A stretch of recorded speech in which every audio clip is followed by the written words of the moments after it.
Hay historias que no fueron escritas solo para ser leídas, sino para ser descifradas, relatos que, aunque parecen antiguos, siguen vivos, como si estuvieran esperando el momento exacto en que alguien los mire con otros ojos. Y es que dentro de la Biblia existen pasajes que, a simple vista, pueden parecer narraciones directas, la creación del mundo en 7 días, un pueblo escapando de la esclavitud a través de un mar que se abre, un maestro que enseña con historias aparentemente sencillas, visiones apocalípticas sobre el fin de los tiempos, y un arca gigantesca construida en medio de la incredulidad general. Pero lo que muchos no se detienen a pensar es que estos relatos no solo cuentan eventos, también esconden símbolos profundos.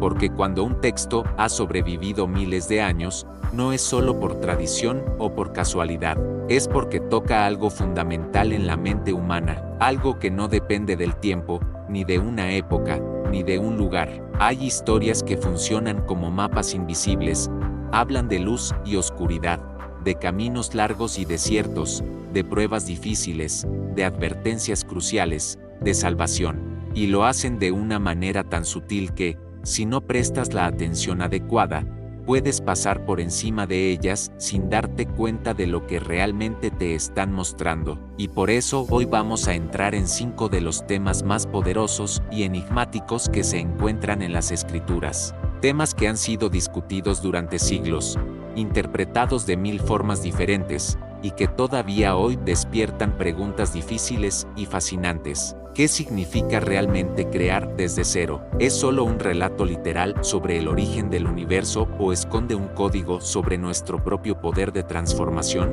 ¿Por qué tantos relatos bíblicos hablan de viajes, de éxodos, de desiertos, de mares que se abren, de señales en el cielo y de pruebas que parecen insuperables? ¿Qué intención real hay detrás de las parábolas que Jesús contaba, tan simples en apariencia, pero tan imposibles de agotar en su significado? ¿Y qué pasa con esas visiones que describen un futuro inquietante, lleno de imágenes intensas, bestias y símbolos que parecen demasiado grandes para la mente humana? ¿Son predicciones literales o metáforas de luchas internas y espirituales que todos enfrentamos? También hablaremos de uno de los símbolos más conocidos y, a la vez, más malinterpretados de todos, el Arca de Noé. Esa imagen que casi todo el mundo reconoce instantáneamente, pero que pocos se han detenido a mirar con profundidad, porque cuando se habla de ella, normalmente se piensa en lo obvio, un barco, animales, un diluvio,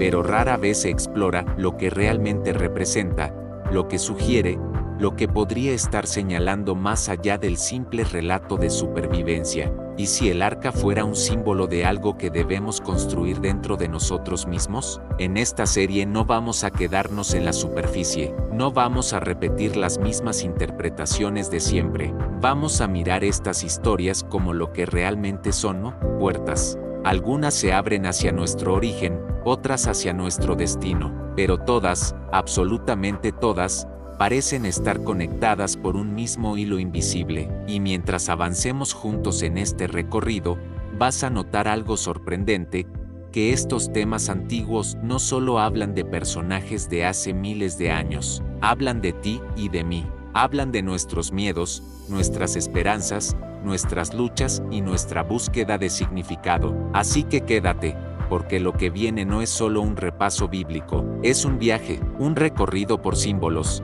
mensajes y significados que han estado ahí, a plena vista, todo este tiempo, esperando a ser descubiertos. Si te gusta este tipo de contenido, no olvides suscríbete y activar la campana para no perderte ningún video. Cuando te acercas a la Biblia buscando únicamente hechos, corres el riesgo de perderte lo más poderoso, su lenguaje simbólico, porque muchos de sus relatos no solo narran lo que pasó, sino que describen lo que pasa dentro del ser humano. Son historias que hablan de Dios, sí, pero también hablan de la mente, del corazón, de la lucha interna, del miedo, de la esperanza, de la caída y del renacer. Por eso, cuando miramos 5 grandes temas, la creación, el éxodo, las parábolas, el apocalipsis y el arca de Noé, descubrimos que no son piezas separadas, sino etapas de un mismo viaje espiritual. Empecemos por la creación del mundo, porque ahí nace todo. El relato de Génesis no es solo una explicación antigua del origen del universo, es una declaración de orden. La creación se presenta como una secuencia, como un proceso, como una voluntad que pone límites al caos. Y ese detalle importa, porque el caos es una imagen universal del ser humano cuando no sabe quién es, ni hacia dónde va. Antes de que exista forma, existe vacío. Antes de que exista propósito, existe confusión. Entonces, cuando el texto dice que Dios crea luz, separa aguas, establece tiempos y límites, no solo está haciendo cosas, está mostrando un patrón. La vida comienza cuando el desorden se organiza. En términos simbólicos, la luz no es únicamente un fenómeno físico, la luz es entendimiento, es revelación. Es ese momento donde algo dentro de ti se enciende y empiezas a ver lo que antes ignorabas. Por eso, el acto de separar la luz de la oscuridad puede leerse como el inicio de una conciencia espiritual. Aprender a distinguir, a elegir, a reconocer lo que edifica y lo que destruye. En esa lectura, la creación se vuelve un espejo. Dios no solo crea el mundo, también crea un mundo dentro del ser humano. Una vida nueva empieza cuando la mente se ordena, cuando el corazón se alinea, cuando lo interior deja de ser un territorio sin forma. Pero la Biblia no se queda en el inicio perfecto. Casi de inmediato, muestra que la humanidad es frágil, que se equivoca, que se rompe. Y ahí entra el siguiente gran tema, el Éxodo. En la superficie, es la historia de un pueblo esclavizado que sale de Egipto. Sin embargo, su fuerza simbólica es tan grande que se convirtió en una imagen universal de liberación. Egipto no es solo un lugar geográfico, Egipto representa esclavitud, y la esclavitud no siempre se ve con cadenas, a veces es mental, emocional o espiritual. Puede ser miedo, dependencia, orgullo, heridas, patrones que se repiten, o una vida entera viviendo por inercia. El éxodo, entonces, puede entenderse como el momento en que el ser humano se da cuenta de que no fue creado para vivir oprimido. Hay un punto en la vida en que uno deja de justificar su propia cárcel, y en esa lectura, Moisés representa el llamado, esa voz interna o divina que te empuja a salir. El faraón, en cambio, no es solo un villano histórico, es el símbolo del poder que se resiste al cambio, porque toda esclavitud tiene una parte de nosotros que se aferra, incluso cuando duele. Hay hábitos que destruyen, pero se sienten seguros. Hay dolores que se vuelven identidad, hay cadenas que se vuelven costumbre, y lo más interesante es que el éxodo no termina cuando se sale de Egipto. Ahí apenas empieza el proceso real. El desierto. El desierto es la etapa donde la persona ya no está en su antigua esclavitud, pero todavía no sabe vivir en libertad. Es un espacio de transición, de prueba, de purificación, de aprendizaje, y por eso es tan simbólico. Mucha gente quiere salir de lo que le hace daño, pero no quiere pasar por el desierto de la transformación.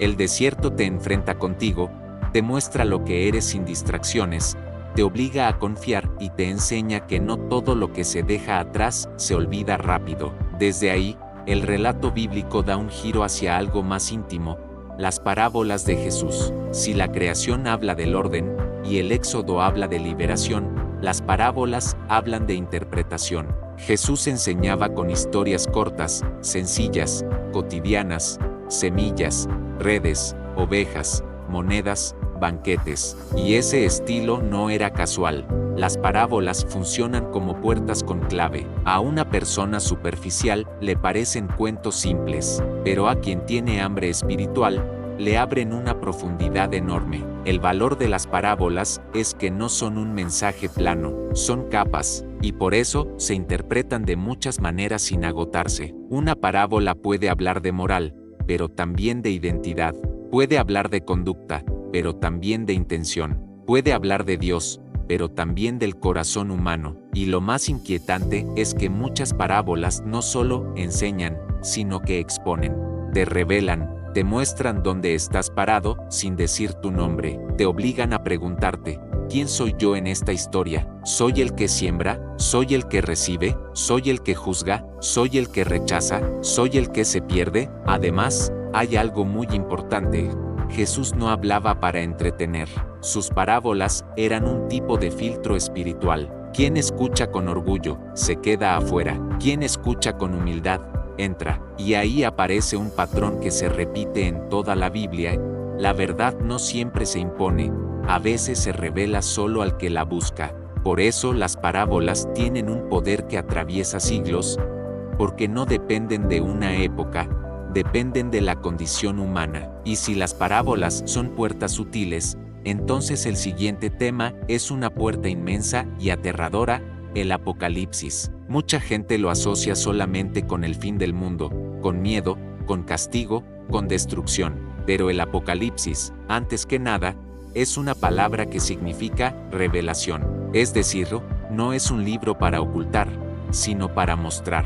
Su lenguaje es simbólico, intenso, lleno de imágenes, bestias, sellos, trompetas, dragones, jinetes, tronos. Y sí, hay una dimensión profética, pero también hay una dimensión espiritual. El Apocalipsis no solo habla de un futuro, habla del conflicto eterno entre la luz y la oscuridad. Habla de sistemas de poder que se corrompen, de mentiras que se vuelven religión, de imperios que se creen eternos, de la persecución de lo justo, del precio de mantenerse firme cuando el mundo se dobla. Es un libro que muestra lo que pasa cuando el ser humano se endiosa a sí mismo, y también muestra que el mal, aunque parezca invencible, no es infinito, tiene límite, tiene juicio, tiene final. En una lectura simbólica, las bestias representan fuerzas que devoran, la violencia, la manipulación, la idolatría del poder, el control absoluto, la seducción de la mentira. Y lo profético del Apocalipsis no está solo en predecir eventos, sino en revelar patrones. Porque la historia humana repite ciclos, suben imperios, caen imperios, se levantan mentiras, se derrumban mentiras, se persigue la verdad resiste. Entonces, más allá de fechas y teorías, el mensaje central es uno: la realidad visible no es lo único que existe. Hay una batalla espiritual, hay un orden superior, y al final, la última palabra no la tiene el caos. Y esto conecta con algo muy profundo.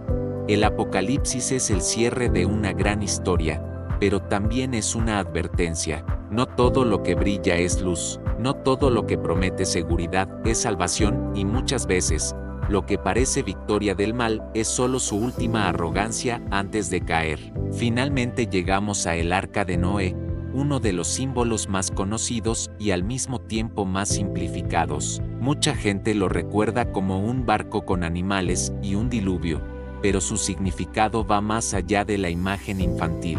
El arca representa refugio, preservación y obediencia. Noé construye algo enorme sin pruebas visibles inmediatas. Construye por fe, por convicción, por obediencia, y eso ya es un símbolo fuerte. Hay cosas que se construyen antes de que el mundo entienda por qué. En términos simbólicos, el diluvio representa una purificación radical. No es solo destrucción, es reinicio. Es la idea de que hay momentos en los que lo viejo ya no puede sostenerse y debe ser limpiado. Y el arca, en medio de esa tormenta, es el lugar donde se conserva la vida. Es decir, el arca no solo salva cuerpos, salva futuro. Guarda la posibilidad de un nuevo comienzo. Y aquí hay una lectura espiritual poderosa. El arca puede ser la imagen de la vida interior protegida. Cuando afuera hay caos, crisis, confusión, caída, ruido, el arca es ese espacio donde Dios preserva lo esencial. Por eso, el arca también simboliza separación. Noé no solo se salva porque tuvo suerte, se salva porque se aparta, porque el arca es una frontera entre lo que se hunde y lo que permanece. Incluso los animales dentro del arca pueden verse como una metáfora de lo que llevamos dentro: impulsos, instintos, fuerzas diversas, algunas mansas y otras salvajes. Pero todas están contenidas, todas están bajo un orden, y eso es importante, porque el mensaje no es no tengas naturaleza humana, sino que tu naturaleza esté gobernada, que lo salvaje no destruya lo sagrado, que el caos no te controle. Y cuando termina el diluvio, aparece el arco iris, que es uno de los símbolos más hermosos: pacto, promesa, continuidad. No se trata solo de sobrevivir la tormenta, sino de salir con sentido, salir con un antes y un después, salir transformado. Si unes estos 5 temas, lo que aparece no es solo una colección de historias bíblicas, es una secuencia espiritual. Primero el orden nace del caos con la creación, luego el alma despierta y busca libertad en el Éxodo, después aprende a ver con profundidad a través de las parábolas, enfrenta el conflicto final entre verdad y mentira en el Apocalipsis, y finalmente encuentra refugio y renacimiento en el arca de Noé. Es como si la Biblia no solo estuviera contando el pasado, sino describiendo el camino del ser humano desde el inicio hasta la restauración. Y tal vez por eso estos relatos siguen vivos, porque aunque cambien los siglos, las ciudades y los idiomas, la batalla interna del ser humano sigue siendo la misma: salir del caos, encontrar sentido, aprender a escuchar, resistir la oscuridad y salvar lo que todavía puede renacer. Al final, lo más impactante de estos relatos no es que hayan sobrevivido miles de años, sino que todavía hoy sigan encontrando un lugar dentro de nosotros, porque hay textos que se vuelven antiguos, se vuelven historia, se vuelven archivo, pero hay otros que se quedan latiendo, como si tuvieran la capacidad de hablarle a cada generación con una voz distinta. Y eso es precisamente lo que ocurre aquí. No estamos frente a simples narraciones religiosas, sino frente a un lenguaje que apunta a lo invisible, a lo que no se puede medir, pero sí se puede sentir. Cada uno de estos temas funciona como una especie de advertencia silenciosa y, al mismo tiempo, como una promesa.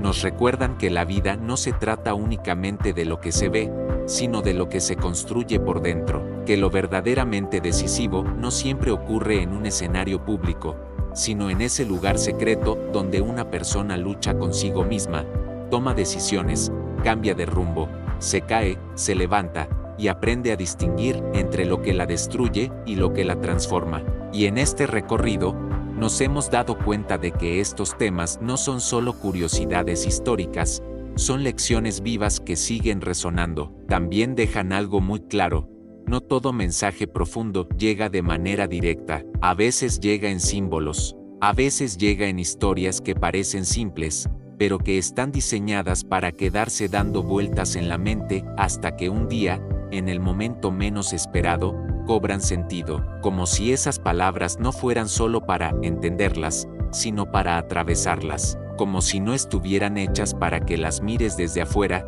sino para que te mires a ti mismo a través de ellas. Y quizá lo más inquietante es esto, que estos relatos no siempre buscan tranquilizar, muchas veces incomodan, porque cuando una historia toca una verdad real, no te deja igual, te obliga a preguntarte cosas que normalmente evitas, te enfrenta con tu dirección, con tu propósito, con tu fe, con tus miedos, con tu forma de vivir.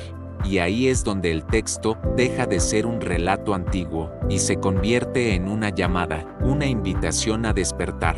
No es solo información, es transformación. Cada mito, cada símbolo, es una puerta que se abre hacia una comprensión más profunda de nosotros mismos y del mundo que nos rodea. En un mundo lleno de ruido, de distracciones y de respuestas rápidas, estas historias siguen pidiendo algo que casi nadie quiere dar: atención, tiempo y profundidad, y quien se atreve a mirar más allá de la superficie, descubre que no todo está dicho, que todavía hay capas por revelar, que todavía hay mensajes escondidos en lo que parecía obvio. Así que la verdadera pregunta no es si estas historias tienen significado, la pregunta es si tú estás listo para verlo, porque cuando un símbolo se entiende, deja de ser solo un símbolo, se convierte en dirección, en advertencia, en espejo, y a veces, en el inicio de algo completamente nuevo.